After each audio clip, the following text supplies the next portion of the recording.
नमस्ते दोस्तों। हमने अकाउंटिंग प्रोसेस के बारे में पढ़ लिया है, यानी अकाउंटिंग प्रोसेस क्या होता है, लेखांकन चक्र क्या है, लेखांकन की प्रक्रिया क्या होती है। आपको मालूम होगा कि लेखांकन की प्रक्रिया का जो चरण है, इसमें सबसे पहले हम ट्रांजैक्शंस को आइडेंटिफाई करते हैं, यानी कोई भी लेन देन बुक्स ऑफ अकाउंट्स में रिकॉर्ड किए जाने लायक ट्रांजैक्शन है या नहीं, यह देखते हैं।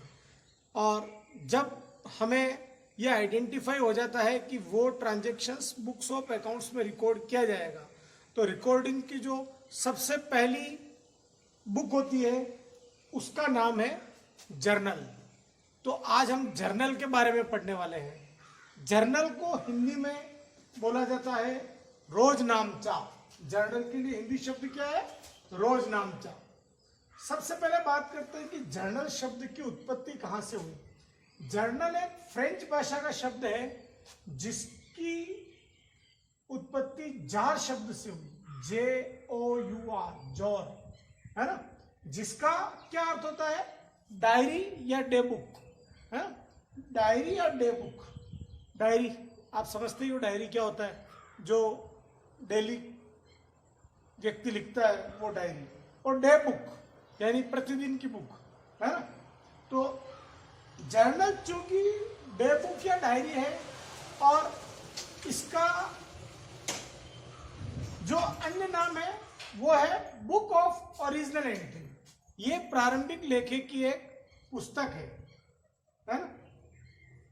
अब इसके समकक्ष और भी शब्द हैं, जैसे जर्नल एंट्री। जर्नल एंट्री का अर्थ होता है an entry recorded in journal. Journal नामक पुस्तक में, लेखा पुस्तक में जो एंट्री दर्ज की जाती है उसे हम जर्नल एंट्री कहते हैं। एक शब्द होता है जर्नलाइजिंग, यानी process of recording transactions. Transactions को जर्नल के अंदर रिकॉर्ड करने की प्रोसेस जर्नलाइजिंग कहलाती है। अब हम बात करते हैं कि जर्नल वास्तव में क्या है, कि एक क्रोनोलॉजिकल ऑर्डर में लिखी जाती है। क्रोनोलॉजिकल ऑर्डर का मतलब होता है डे टू डे क्रम, यानी जैसे जैसे लेन देन होता है वैसे वैसे लिखिए। जो लेन देन पहले होता है उसको पहले, जो लेन देन बाद में होता है उसको बाद में। इस तरह से डे टू डे बुक जो लिखी जाती है वो जर्नल है। आइए अब हम देखते हैं कि इस जर्नल का मान्य प्रारूप क्या है। सबसे पहले बात करते हैं, यह आपके सामने बोर्ड पर जर्नल का प्रारूप बना हुआ है। सबसे पहले डेट का कॉलम होता है, जिस तारीख को जर्नल का लेन देन हुआ है वो तारीख यहां डाली जाती है। जैसे आज मान लीजिए 2020 मई 1 को कोई लेन देन हुआ है, तो 1 मई 2020 को अगर कोई लेन देन हुआ है तो 2020 मई और 1 इस तरह से लिखा जाता है। इसके बाद अगला कॉलम होता है जर्नल एंट्री का पोर्शन, जिसको हम बोलते हैं पर्टिकुलर्स। पर्टिकुलर्स का अर्थ होता है विवरण, है ना। तो इस कॉलम में हम उन दोनों खातों के नाम लिखते हैं जो डेबिट और क्रेडिट होंगे। डेबिट और क्रेडिट कैसे होते हैं वो हम डेबिट और क्रेडिट के रूल पढ़ते समय पढ़ चुके हैं।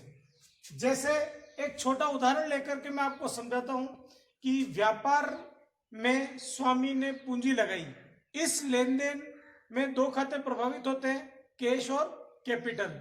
एक खाता डेबिट होगा और दूसरा क्रेडिट, तो कैश अकाउंट इसमें डेबिट होगा और कैपिटल अकाउंट क्रेडिट होगा। अब देखिए कि हम इसमें सबसे पहले उस खाते का नाम लिखते हैं जो डेबिट होता है। जैसे मैंने लिखा कैश अकाउंट, और डेबिट शब्द के लिए संक्षेप में DR मैं इस लाइन के पास लिखता हूं, तो कैश अकाउंट DR लिखते हैं।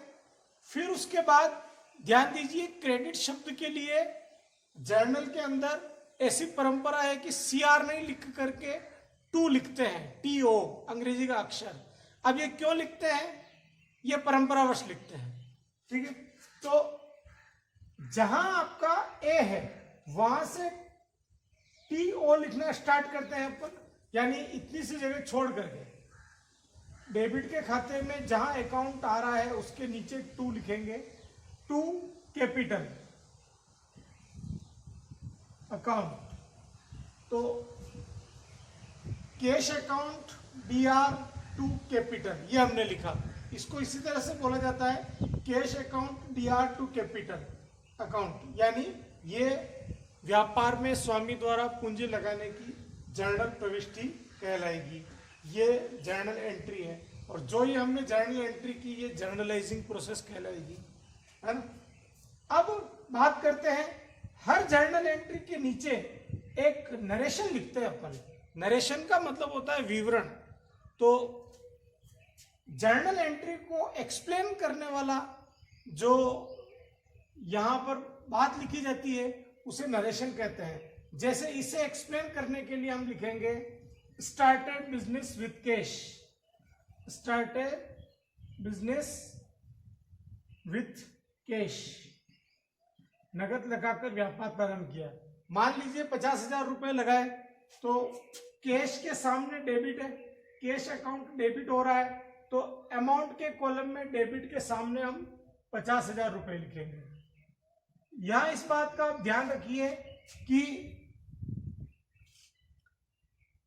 जो 50,000 हमने लिखा है वो डेबिट के कॉलम में ही हो, क्योंकि कैश अकाउंट डेबिट के लिए हम लिख रहे हैं, और कैपिटल अकाउंट भी 50,000 रुपए ही होगा, क्योंकि ये सिंपल एंट्री है।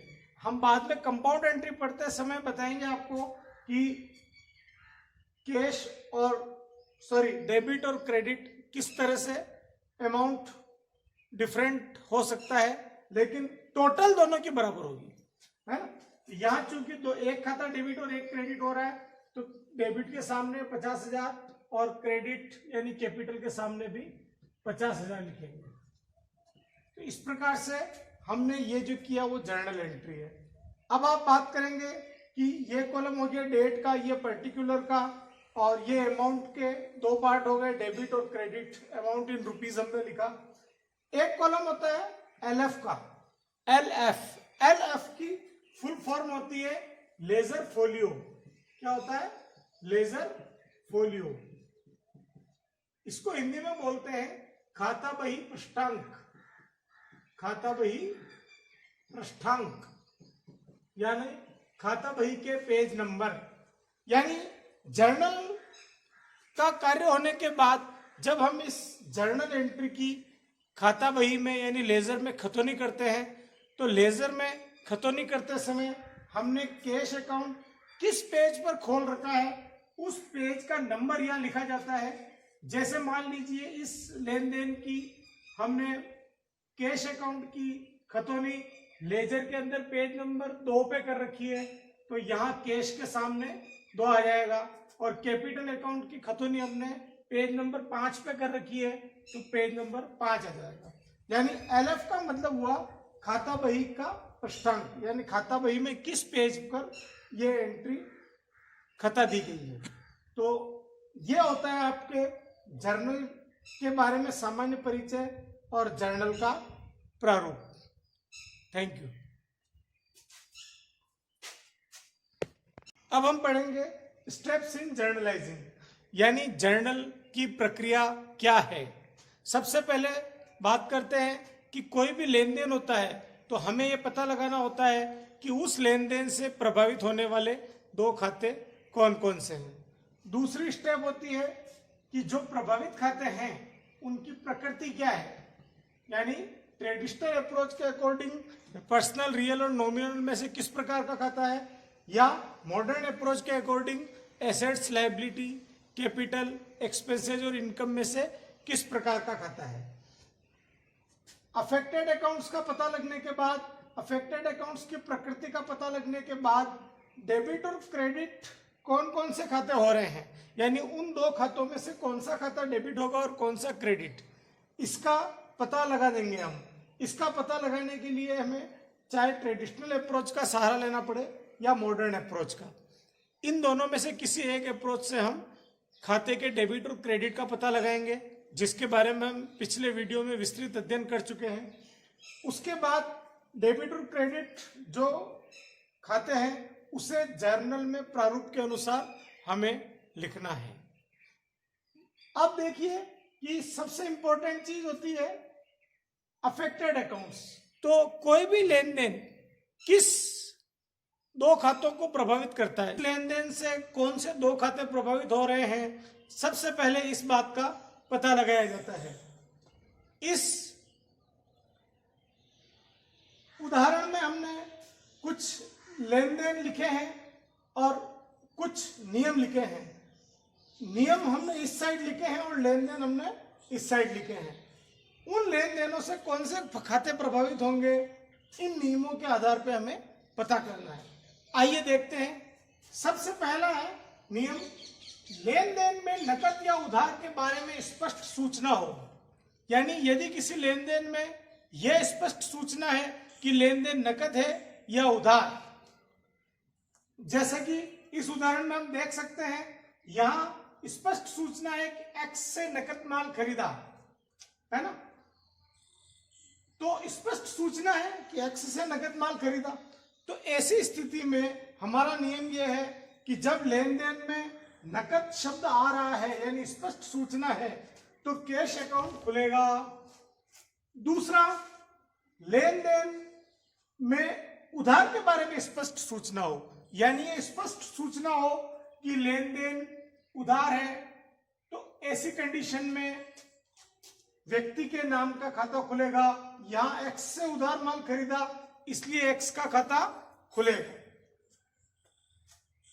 फिर नियम है, लेन देन के नकद होने की स्पष्ट सूचना के साथ व्यक्ति का नाम भी दिया हो। देखिए, लेन देन नकद है, यह स्पष्ट सूचना दे रखी है और इसके साथ ही व्यक्ति का नाम भी दे रखा है कि किससे नकद खरीदा। तो ऐसी स्थिति में जब लेन देन नकद है तो व्यक्ति के नाम का कोई महत्व नहीं रह जाता है। जब हम पैसा देकर के माल खरीदते हैं तो हमें व्यक्ति का नाम याद रखने की जरूरत नहीं है, इसलिए व्यक्ति के नाम का खाता प्रभावित नहीं होगा। अब बात आती है कि लेन देन के उधार होने की स्पष्ट सूचना के साथ व्यक्ति का नाम नहीं दिया हो,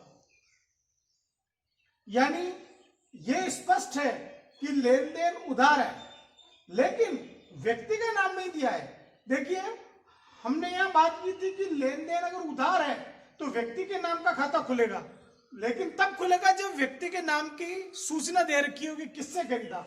लेकिन मान लीजिए अगर लेन देन उधार है, स्पष्ट सूचना है कि लेन देन उधार है, लेकिन व्यक्ति का नाम नहीं दिया गया है, जैसे उधार माल खरीदा या उधार माल बेचा, इन दोनों लेन देनों में सूचना स्पष्ट है कि लेन देन उधार है, लेकिन किससे माल खरीदा यह पता नहीं और किसको बेचा यह पता नहीं। तो ऐसी स्थिति में हम इस बात का निर्धारण कैसे करेंगे कि किससे खरीदा और किसको बेचा। तो इस बारे में नियम यह है कि हमने जिससे भी माल खरीदा, यानी उधार माल जिससे भी खरीदा, वो हमारे लिए क्या है, क्रेडिटर। इसलिए हम क्रेडिटर का अकाउंट खोलेंगे। और उधार माल जिसको भी बेचा, चाहे हमें व्यक्ति का नाम पता नहीं है, लेकिन वो चूंकि व्यापार के लिए तो देनदार है ना, डेटर है, इसलिए उसका खाता खोलेंगे तो डेटर्स अकाउंट लिख देंगे हम। ठीक है। अगला नियम है, लेन देन में नकद या उधार की सूचना नहीं हो। यानी कुछ लेन देन ऐसे होते हैं जिसमें सूचना ही नहीं दे रखी है कि नकद है या उधार, जैसे माल खरीदा या एक्स से माल खरीदा। ये दोनों लेन देन ऐसे हैं जिसमें ये सूचना नहीं है कि हमने नकद माल खरीदा या उधार माल खरीदा। तो ऐसी स्थिति में क्या नियम है हम देखते हैं। ऐसी स्थिति में हमें यह पता लगाना पड़ेगा कि उस लेन देन में व्यक्ति का नाम दिया हुआ है या नहीं। अगर व्यक्ति का नाम नहीं दिया हुआ है, जैसे केवल माल खरीदा लिखा हुआ है, यहां व्यक्ति का नाम नहीं दिया हुआ है, तो हमें इस लेन देन को नकद मानना पड़ेगा और कैश अकाउंट खुलेगा। ठीक इसी प्रकार से यदि ऐसे लेन देन जिसमें नकद या उधार की सूचना नहीं हो लेकिन व्यक्ति का नाम दिया हुआ हो, तो हमें उस लेन देन को उधार मानना पड़ेगा, क्योंकि यह माना जाएगा कि लेन देन उधार था, इसलिए व्यक्ति का नाम लिखा गया है, क्योंकि उधार होने पर हम किससे पैसा लेंगे ये हमें पता नहीं है, इसलिए व्यक्ति का नाम का खाता खोलना जरूरी होता है। तो यदि लेन देन के नगद और उधार की स्पष्ट सूचना तो नहीं है, लेकिन व्यक्ति का नाम दिया हुआ है, तो ऐसी स्थिति में लेन देन को उधार मानते हुए व्यक्ति के नाम का खाता खुलेगा। अगली बात, माल का क्रय या विक्रय होने पर परचेज अकाउंट या सेल्स अकाउंट प्रभावित होगा। हम पहले पढ़ चुके हैं कि माल के 4 प्रकार होते हैं, purchase account, sales account, purchase return account और सेल्स रिटर्न अकाउंट। ऊपर के सारे लेन देनों में हमने खरीदना या उधार बेचना, खरीदने या बेचने संबंधी लेन देन पढ़े हैं।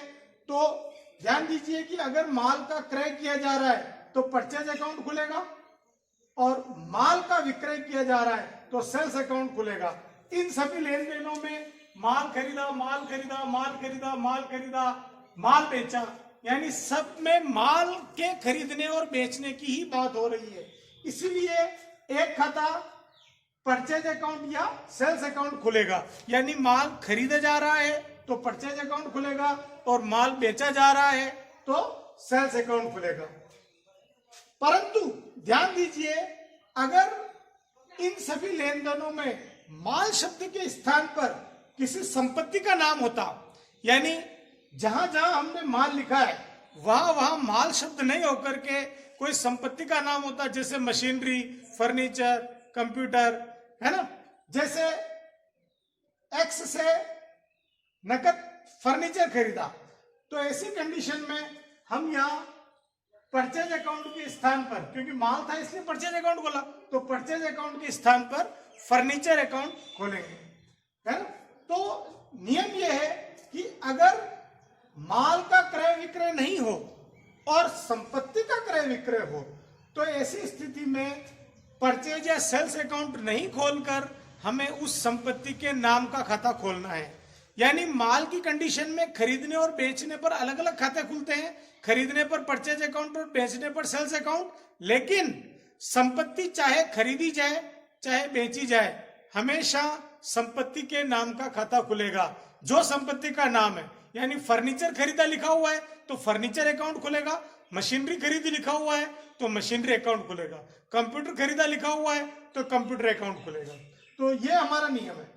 अगला नियम बात करते हैं कि अगर खरीदा गया माल विक्रेता को लौटाया जाता है, यानी क्रेता ने माल खरीदा, उसे पसंद नहीं आया, उसने वापस विक्रेता को लौटा दिया।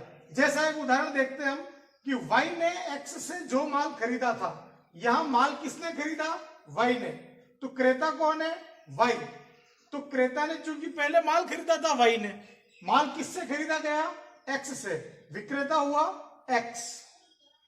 तो देखिए, अगर क्रेता जो कि वाई है, उसे एक्स से खरीदा गया माल पसंद नहीं आया, तो ऐसी स्थिति में वो वापस एक्स को माल रिटर्न कर देगा। तो यहां ध्यान दीजिए कि ये रिटर्न का ट्रांजैक्शन है। तो एक्स की बुक्स में, यानी एक्स की लेखा पुस्तकों में, यानी क्रेता की लेखा पुस्तकों में, सॉरी वाई की लेखा पुस्तकों में, क्रेता की लेखा पुस्तकों में परचेज रिटर्न अकाउंट खुलेगा, क्योंकि उसने पहले माल क्रय किया था। और एक्स यानी विक्रेता की लेखा पुस्तकों में सेल्स रिटर्न अकाउंट खुलेगा, क्योंकि उसने पहले माल बेचा था और सेल्स अकाउंट खोला था। यानी वाई ने पहले क्रेता होने के कारण परचेज अकाउंट खोला था, तो अब वो परचेज रिटर्न अकाउंट खोलेगा। और एक्स जो कि विक्रेता है, उसने पहले सेल्स अकाउंट खोला था, तो अब वो सेल्स रिटर्न अकाउंट खोलेगा। इस प्रकार से प्रभावित खातों के बारे में ये कुछ सामान्य नियम है। अब हम पढ़ते हैं प्रभावित खातों के पता लगाने के बारे में कुछ और नियम। देखिए, एक्सपेंसेस किसको कहते हैं? व्ययों को। हमने पहले पढ़ा है खातों के वर्गीकरण में, एक्सपेंसेस डायरेक्ट भी हो सकते हैं, इनडायरेक्ट भी हो सकते हैं। अब अगर कोई एक्सपेंसेस की क्या क्या कंडीशन हो सकती है, वो हम बात करते हैं। पहला, एक्सपेंसेस चुका दिया हमने, यानी हमें खर्चा चुकाना था और चुका दिया, यानी जितना चुकाना था चुका दिया। खत्म बात। तो इनके उदाहरण हम देखते हैं। जैसे वेतन एक्सपेंसेस का उदाहरण लेते हैं हम।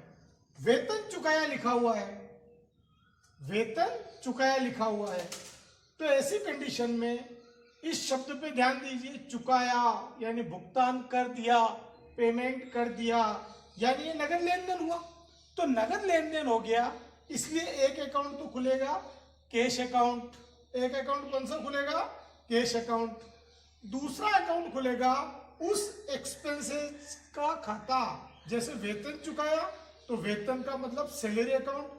अगर यह मजदूरी चुकाया होता तो यहाँ वेजेज लिखते, अगर यह ब्याज चुकाया होता तो यहाँ इंटरेस्ट अकाउंट लिखते। इस प्रकार से एक लेन देन तो खुलेगा कैश का और दूसरा लेन देन, एक खाता तो खुलेगा कैश का और दूसरा खाता खुलेगा खर्चे का। अब दूसरा उदाहरण लेते हैं कि अगर लेन देन में व्यक्ति का नाम लिखा हुआ है, यानी ऐसा लिखा हुआ है कि मनोज को वेतन चुकाया, यानी कोई व्यक्ति है, प्राप्तकर्ता का नाम दिया हुआ है, किसे चुकाया है।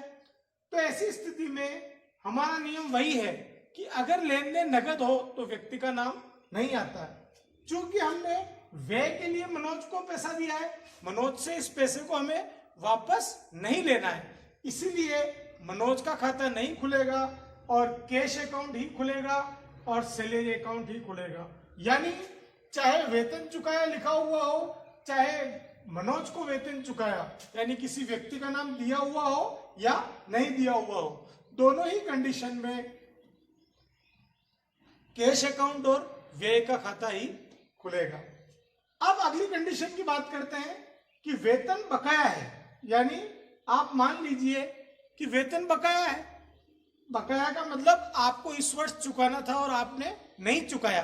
तो आपको याद होगा कि हमने रिप्रेजेंटेटिव पर्सनल अकाउंट पढ़ते समय ये बताया था कि अगर कोई व्यय हमें इस वर्ष चुकाना है और हमने नहीं चुकाया है तो ऐसे व्यय को हम आउटस्टैंडिंग एक्सपेंसेस कहते हैं। तो ऐसी कंडीशन में वेतन अगर बकाया है तो एक खाता तो खुलेगा आउटस्टैंडिंग सैलरी और दूसरा खाता खुलेगा सैलरी अकाउंट। तो दो खाते खुलेंगे, outstanding salary account and salary account. देखिए दोनों अलग अलग खाते हैं। सैलरी अकाउंट जहां नॉमिनल अकाउंट है, outstanding salary account personal account है।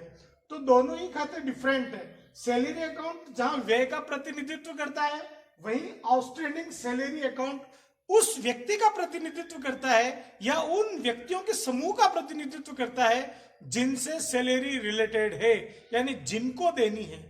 इस प्रकार से ये व्यक्तिगत खाता है।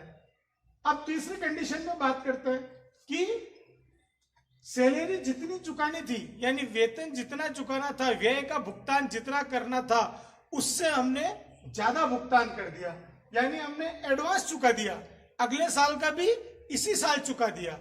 तो ऐसी कंडीशन में अगर वेतन हमने अग्रिम चुका दिया है तो दो खाते खुलेंगे, प्रीपेड सैलरी अकाउंट एंड दूसरा सैलरी अकाउंट। हम रिप्रेजेंटेटिव पर्सनल अकाउंट पढ़ते समय ये पढ़ चुके हैं कि अगर कोई व्यय एडवांस में पेमेंट कर दिया जाता है तो वो जिस व्यक्ति को एडवांस में पेमेंट किया गया है उस व्यक्ति का प्रतिनिधित्व करने के लिए हम प्रीपेड एक्सपेंसेस अकाउंट खोलेंगे, इसलिए यहाँ प्रीपेड सैलरी अकाउंट खोला जाएगा, है ना, और दूसरा खाता खुलेगा सैलरी अकाउंट। इस प्रकार से व्यय के संबंध में जो कंडीशन हो उसके हिसाब से हम प्रभावित खाते पता लगाते हैं और प्रभावित खातों को खोल। प्रभावित खातों का पता लगाने के नियम में अगला नियम है इनकम से रिलेटेड, आय से रिलेटेड। देखिए आय की कंडीशन में तीन बात हो सकती है, प्राप्त, प्राप्त नहीं और अग्रिम प्राप्त। पहले हम बात करते हैं प्राप्त की।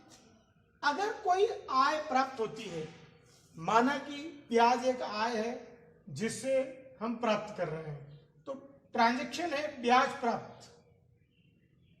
ब्याज प्राप्त होने पर चूंकि यहाँ प्राप्त शब्द लिखा हुआ है तो ये नगद लेन देन हुआ।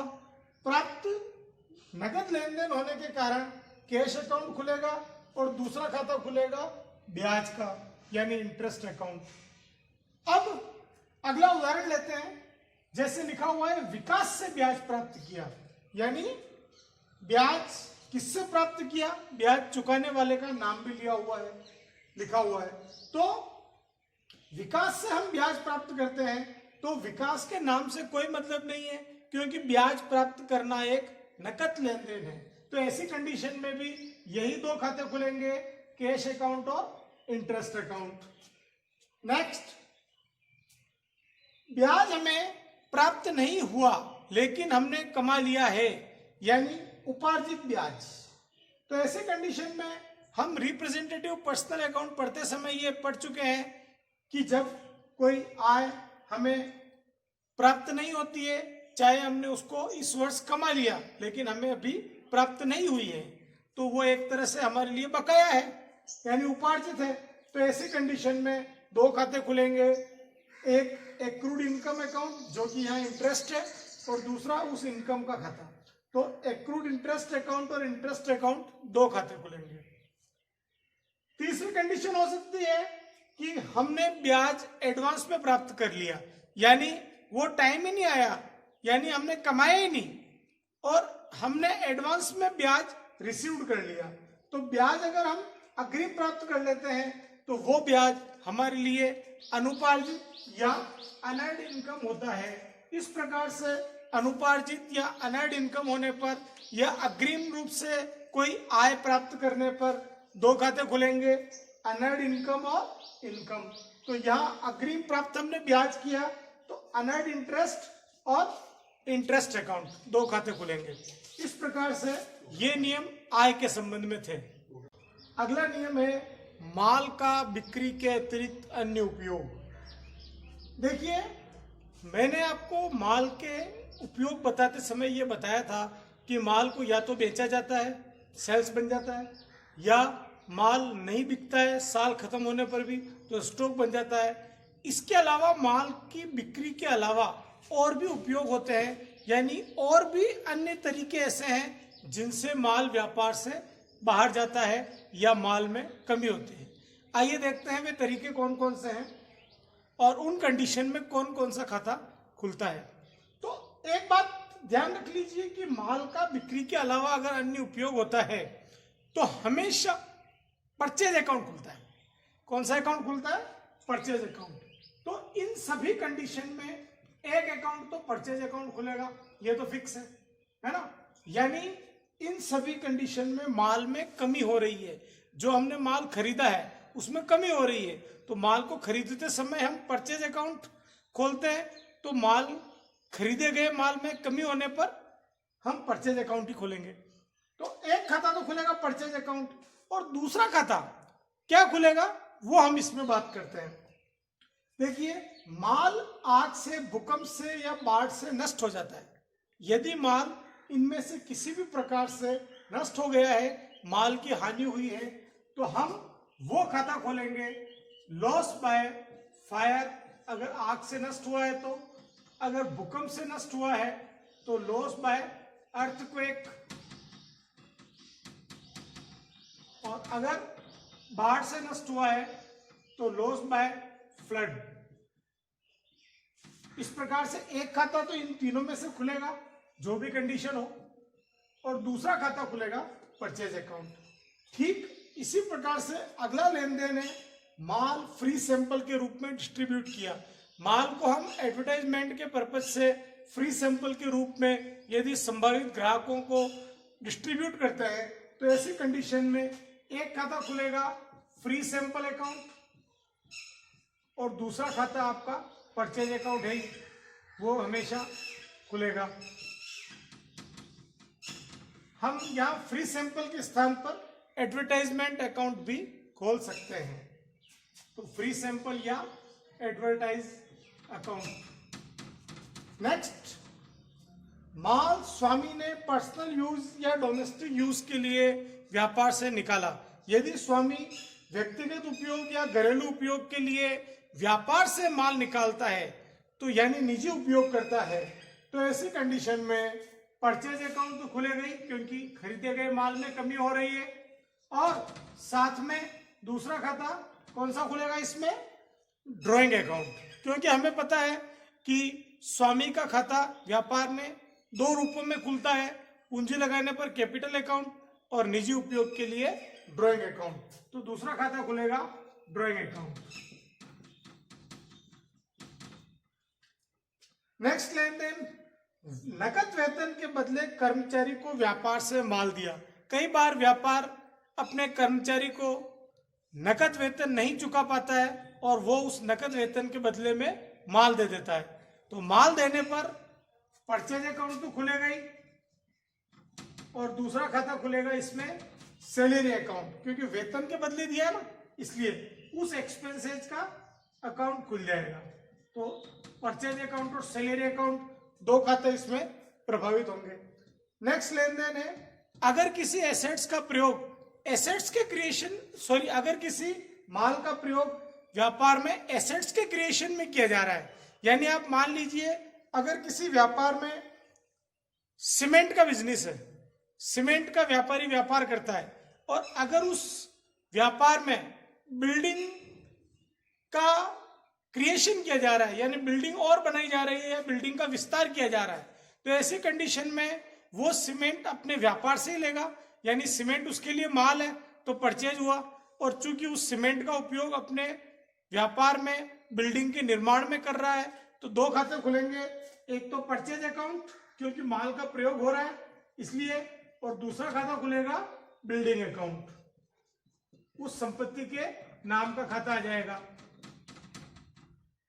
अगला उदाहरण हो सकता है, माल का प्रयोग एक्सपेंसेज के रूप में किया। अगर हम माल का प्रयोग किसी भी रूप में किसी भी एक्सपेंसेज के लिए अगर करते हैं, जैसे मान लीजिए एक स्टेशनरी की दुकान है, अगर स्टेशनरी की दुकान वाला व्यक्ति अपने व्यापार के लिए स्टेशनरी जो व्यय के रूप में काम आएगी उसका प्रयोग करेगा, तो निश्चित रूप से स्टेशनरी अकाउंट उस व्यापार के लिए व्यय है, तो एक खाता तो खुलेगा स्टेशनरी अकाउंट यानी एक्सपेंसेज अकाउंट। स्टेशनरी उस व्यापार के लिए व्यय है तो मान लिया स्टेशनरी एक्सपेंसेज है, और दूसरा खाता खुलेगा परचेज अकाउंट। इस प्रकार से हमने देखा कि माल का बिक्री के अतिरिक्त अन्य उपयोग होने पर एक खाता परचेज अकाउंट खोलता है और दूसरा खाता वो खुलता है जो उस लेन देन से संबंधित होता है। जर्नल की प्रक्रिया के 3 स्टेप होते हैं। पहला स्टेप, लेन देन कौन कौन से दो खातों को प्रभावित कर रहा है। हमने लेन देन के द्वारा प्रभावित होने वाले खातों के संबंध में नियमों को अच्छी तरह से जान लिया है। अब दूसरी स्टेज की तरफ आते हैं। दूसरी स्टेज होती है कि जो खाते प्रभावित हुए हैं वे किस प्रकार के हैं, यानी प्रभावित खातों के प्रकार का निर्धारण करते हैं इस स्टेज पे हम। तो प्रभावित खातों के प्रकार के निर्धारण के संबंध में आप मॉडर्न अप्रोच से प्रकार का निर्धारण कर सकते हैं या ट्रेडिशनल अप्रोच से। खाते मॉडर्न अप्रोच से 5 प्रकार के होते हैं और ट्रेडिशनल अप्रोच से 3 प्रकार के। इसके बारे में हम विस्तृत अध्ययन खातों के वर्गीकरण वाले वीडियो में कर चुके हैं। अब जब लेन देन से प्रभावित खाते निर्धारित हो गए, खातों का प्रकार निर्धारित हो गया, तो अब हमें उस खाते के प्रकार विशेष से संबंधित, यानी जिस प्रकार का खाता है, मॉडर्न या ट्रेडिशनल जैसे भी है, उनसे संबंधित नियम, यानी जो मॉडर्न अप्रोच के 5 प्रकार के जो इंक्रीज डिक्रीज वाले नियम है वो नियम, और ट्रेडिशनल अप्रोच वाले जो पर्सनल रियल नॉमिनल के debit the receiver credit the giver वो वाले नियम है, उन नियमों को लागू करना है। और उन नियमों को लागू करके ये देखना है कि जो लेन देन से दोनों खाते प्रभावित हुए हैं उन खातों में से कौन सा खाता डेबिट होगा और कौन सा खाता क्रेडिट होगा। तो लेन देन से जो खाते प्रभावित होते हैं उनके डेबिट और क्रेडिट का निर्धारण हम करते हैं, चाहे इसके लिए मॉडर्न अप्रोच के हिसाब से करें या ट्रेडिशनल अप्रोच के हिसाब से, किसी भी एक अप्रोच के हिसाब से हम खाते का निर्धारण कर सकते हैं। और लेन देन से कौन सा खाता डेबिट होगा और कौन सा क्रेडिट, ये निर्धारित कर सकते हैं। इसकी विस्तृत प्रक्रिया हमने डेबिट क्रेडिट के नियम के अंतर्गत पढ़ ली है। जब डेबिट क्रेडिट का निर्धारण हो जाता है खाते के अंतर्गत, अब उस डेबिट क्रेडिट की जो एंट्री होती है उसको जर्नल के प्रारूप में डेबिट और क्रेडिट की प्रविष्टि नियमानुसार करनी होती है। पहले डेबिट लिखना होता है, फिर क्रेडिट, फिर उसके बाद नरेशन, फिर एलएफ के अंतर्गत उस खाते का लेजर फोलियो और अमाउंट के कॉलम में अमाउंट। इस प्रकार से हम निश्चित प्रारूप में डेबिट और क्रेडिट की प्रविष्टि करते हैं। तो इस प्रकार से हमने ये सीखा कि किस प्रकार से जर्नलाइजिंग की जाती है और जर्नल की स्टेप्स क्या है। Thank you.